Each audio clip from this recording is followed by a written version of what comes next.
In this video, I'm going to show you how to manually install WordPress using SFTP, that's Secure File Transfer Protocol.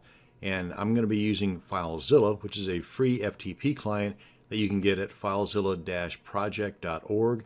And this is, of course, if you don't already have an FTP client. But if you are going to use FileZilla and you get to this page, be sure to use the client download button, not the server, because you want client, not server. Now, in addition to the FTP client, we also need to head over to wordpress.org/download to download the most recent version of WordPress. And there's some additional goodies on this page too that you might want to bookmark for future reference. It might answer some questions that I may not cover during this video. Let's go ahead and download WordPress while we're here. Navigate to a location on your computer where you want to download that file to, and click on Save.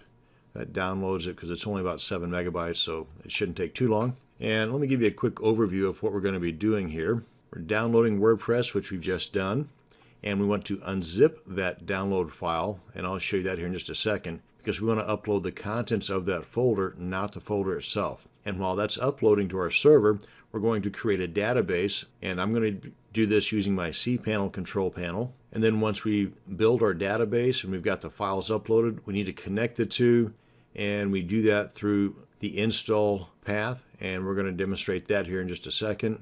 Enter a few more details, and voila, our WordPress site is installed and ready to go. So let's get started. I've got the WordPress files downloaded, and they're in a zip file, so I would need to unzip that. And I use 7-Zip. It's a free extractor program. You might also have one that's already built into your computer, whether it's a Mac or a PC. So either way, 7-Zip is free. You can get that at 7-zip.org, I believe. Go ahead and extract that. And just paranoid me, I always check for viruses no matter who I download the file from. So we're good to go there. Now then, let's go ahead and open up our FTP client. And again, I'm using FileZilla. Over here on the left is my computer. Over here on the right is the server that we're going to be connecting to right now by way of SFTP. And there's a couple of ways you can do this. I'm going to use the site manager.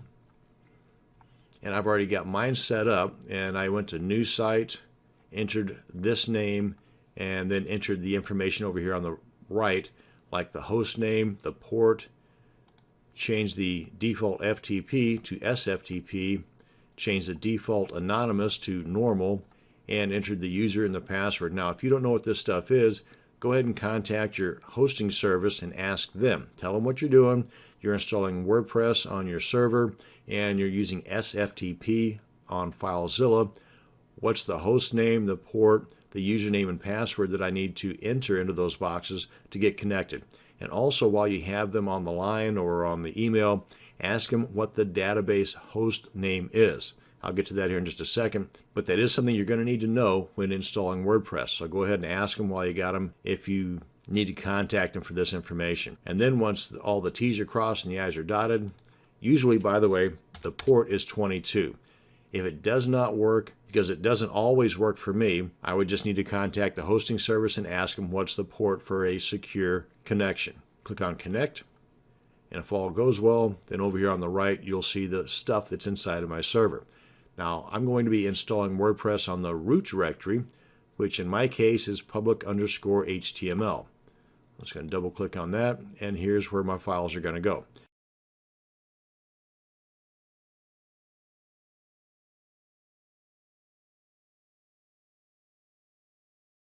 Now then, over here on the left, I want to open up the folder that I've downloaded that WordPress folder to and have unzipped it. And I want to open that unzipped folder because all I want to upload is the contents of that unzipped folder. So I select the top folder, hold the Shift key down on my keyboard, select the bottom file, and then left click, hold, and drag all these guys over here to the right, and that begins the upload process. As you can see, it's a little over 1,200 files. So that's going to take, depending upon the internet speed, anywhere between a couple of minutes if you're really fast to 10 to even 15 minutes if you've got a mediocre internet connection. Well, by the way, on FileZilla, you know that you're connected securely if over here on the lower right corner, you've got this padlock here that when you hover over it, it says the connection is encrypted. Click icon for details. That's just off the video, but that's what it says. Okay, so while this is uploading, we're going to head over to our cPanel and build our database. Now, I've already logged into my cPanel control panel. Come on down here till you get to MySQL databases. Click on that. Now we want to create a database name, a database username, and record both of those items and the password. Let's go ahead and do that now. Now the database name and username can be anything. Now there are some naming restrictions, but if you enter something incorrectly, you'll get an error message and tell you what needs to be fixed. Then I want to copy the stuff in between those double quotes and record that because we're going to need that here in a minute. I'm going to go ahead and paste that right here. Now for me, I always create my username to be exactly the same as my database name. That's just me. You don't have to do that, but that's just me. And for the password, I always use a password generator because it generates a nice strong password. So I want to copy that, check that box saying that I've done that, click on Use Password, click on Create User, and I want to paste that password before I forget it, and then click on Go Back. Now that we've got username and database created, we need to connect the two. Now if you've got multiple users and multiple databases, hit the drop down box here, select the correct one. I only have the one. Click on Add. That's going to add the user to the database. Check the box next to All Privileges. Scroll down a bit, click on Make Changes, and we're done. We have successfully created our database, added the username to that, and we're good. So get this guy out of the way here. Let's bring back FileZilla, see how our upload's going. We're a little more than halfway done, but through the magic of video editing, this will only take another second. And we're finished. So now that we are done with FileZilla, let's go ahead and open up our browser, open up a new tab, and we want to enter the install path. That's our domain name /wp-admin/install.php. That'll begin the installation process where we match together our WordPress install with our database. And if everything worked properly, we'll get this pop-up asking us to select the language we want our WordPress site to be in. I'm going to stick with English. Click on Continue. Tells you the stuff that you're going to need here in just a second. We've got all that right here. Database name, username, in my case it's the same, and the password. And go ahead and read over the rest of the stuff here, and then click on Let's Go. And here's the database host name that I was talking about earlier. More times than not, it's going to be localhost, but if it isn't, then find out from your hosting service what it is and put that in there. Go ahead and put in my database name, username, and password. And when you're copying and pasting like I am here, make sure that you're not copying any blank spaces or ghost characters because you will get an error message. And I always change the table prefix from the default WP underscore to anything else because the hackers know that by default that's what it is. And this is just one more way in which they can break into your WordPress site. So let's not make it easy for them. And then click on Submit. Oh, and by the way, also for another reason to change the table prefix is if you're going to be running multiple WordPress installations, but that's the makings of a different video altogether. So just for security reasons, change the table prefix. Click on Submit, and now then click on Run the Install, and we're going to need to enter the site title, a username, which should not be admin, should be anything other than admin, and gives you some little hints right here on what you can use. And we want to copy the username and the password onto our text document here, because we're going to need that to log in here in just a second. And you want to also enter an email address. Make sure the email address you have here is a good one that you will be able to access. And I always uncheck this box here until I'm done building my WordPress site. I don't want the search engines to index it. I don't want the world to know about my site until I want them to. And I'll show you here in a second how you can reactivate this inside of WordPress. So let's go ahead and enter these details and then click on Install WordPress. And that's my robo form that keeps popping up there. And if everything goes right, we get this. Now then, let's click on Login. Enter the information we recorded, like our username and password. Now, don't get these confused with the username and password for our database. That's a whole different ball of wax. We want the login stuff for our WordPress site. And you can check this box here next to Remember Me or not. And then click on Login.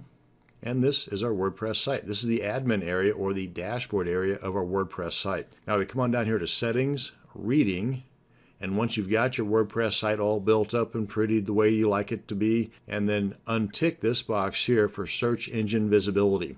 Because whenever I untick that box during the install process, that automatically ticked this box that says discourage search engines from indexing this site. Well, whenever you want the world to know about your site, come on back in here, untick that box, click on Save Changes, and you're solid. And that's going to bring us to the end of this video on manually installing WordPress using SFTP and FileZilla. Thanks for watching, and you have a great day.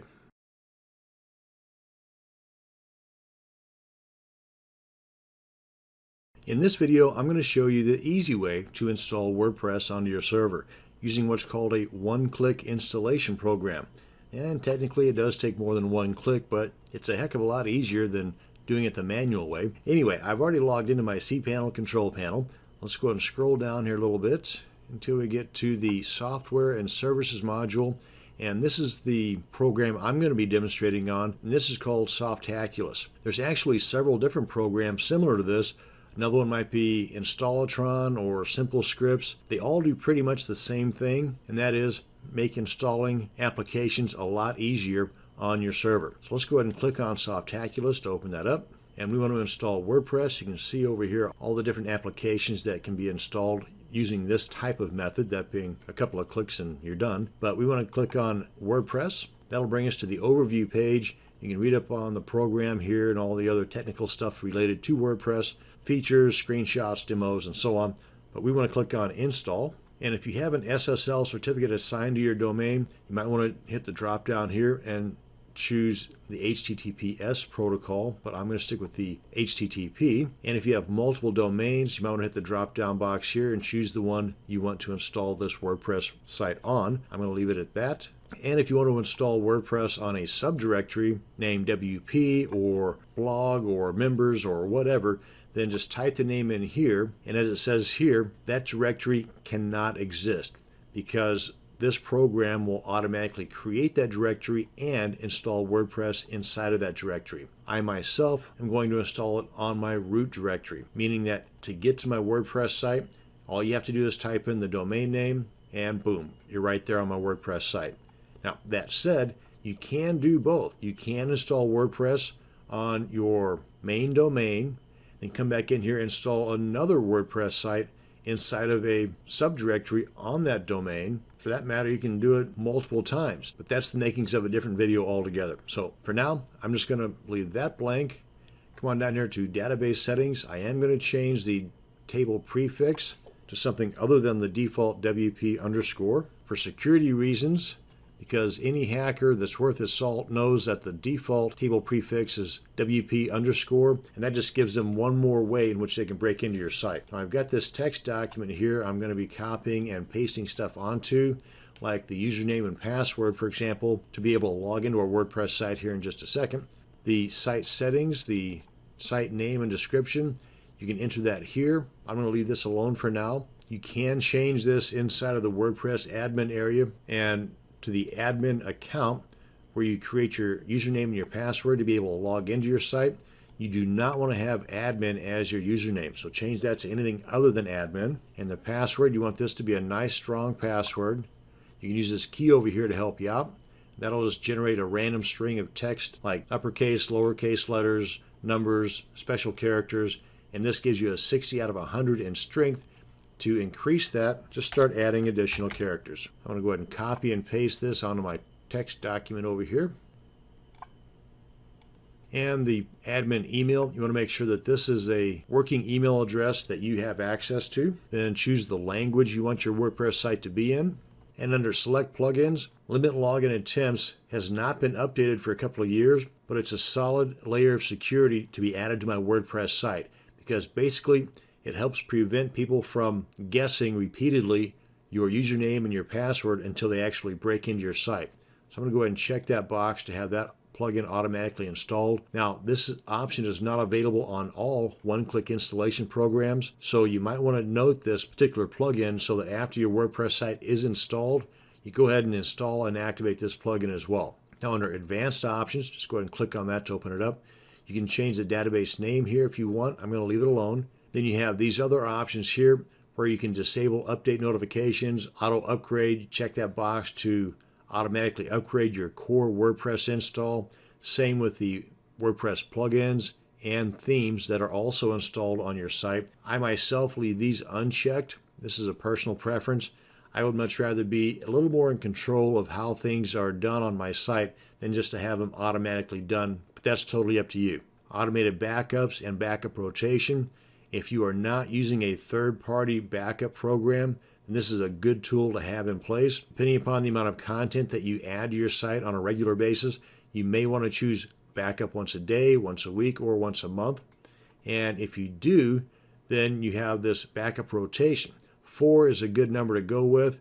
Basically what happens here is if you choose 4, then the 5th backup that takes place, the oldest backup is automatically deleted from your server, so you only have 4 on your server at any one time. Unlimited is not a good idea because you'll just end up bogging down your server with all those backups. But I'm going to go ahead and leave this as don't backup because I'm going to be using a third-party backup tool for mine. And under themes, if you want to select a theme at this point, you can do that. This is an option that you can take care of inside of your installed WordPress program at a later date. Until then, the default WordPress theme is automatically installed and activated as soon as we hit the install button, which I'm going to do now. And boom, we're done. That actually was the one-click part of the one-click installation. Now, if you want to check out the site, you just click this link here. Rather bland at this point, but that's our WordPress site. And to log into your WordPress site, just click on the administrative URL, into the username and the password. And this pops up because I had also installed that limit login attempts plugin. And if you attempt 4 times to incorrectly guess a username and or password, you're going to be locked out. So enter the username and password, click on login, and you can check the box there for remember me if you want or not. And this is our dashboard area or the administrator part of our site. And that's going to bring us to the end of this video on installing WordPress on your server the easy way using one of the one-click installation programs. Thanks for watching and you have a great day.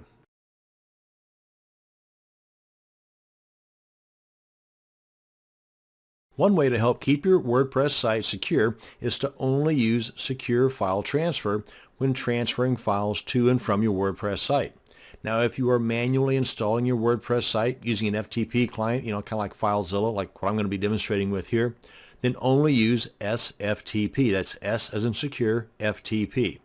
Now, if you are, for example, prompted within your WordPress site to supply your FTP credentials in order to update plugins and or the WordPress files, then instead of doing it that way, go ahead and use your outside FTP client like FileZilla and only use the SFTP option. Now in this demo, I'm going to show you just how easy and fast it is to set up the free FileZilla FTP client software for secure file transfer. Now I've already downloaded, installed, and opened up my FileZilla program.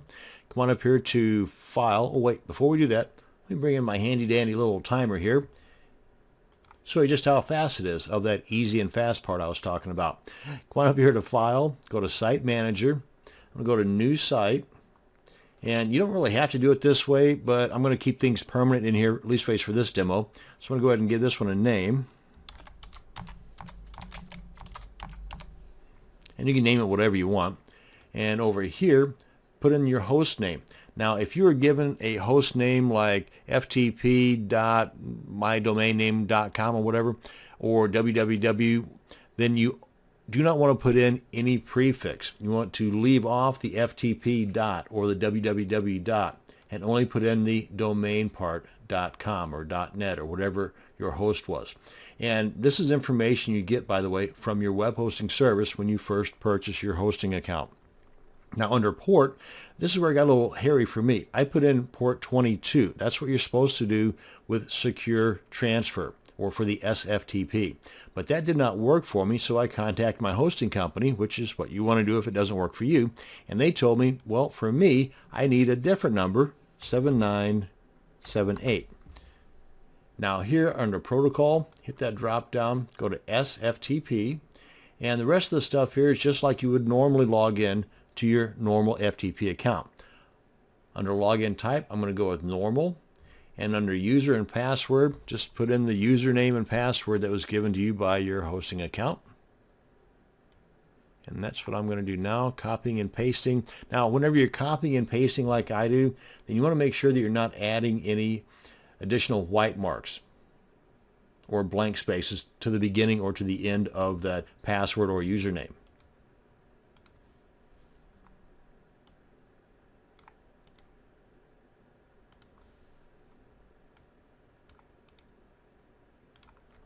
And you can just put whatever comments you want in there and click on connect.